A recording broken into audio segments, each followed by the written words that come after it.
Halkani waa magaalada Doloado. Saaki waxaa ka da'ay raxmadii Alle. Roobkii guga ayaa saaki ka curtay.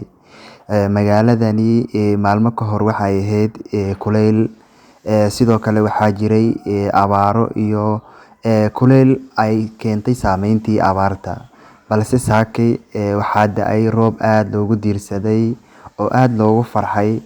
Halka magaaladana sida idiin muuqata uu biyo dhigay roobkii magaalada saaki ka da'a.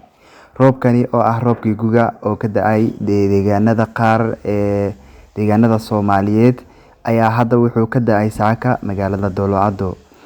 Halkani aad u jeedaan waa bartamaha magaalada Doloado, faras magaalaha. Roobkii ayaa biyo dhigay. Dadku waxay ku jiraan inay roobka ka kortaan. Sidoo kale jawiga magaalada ayaa ah mid aad u macaan. Waa saaxiibkan Xuseen Indi oo leh sidaas iyo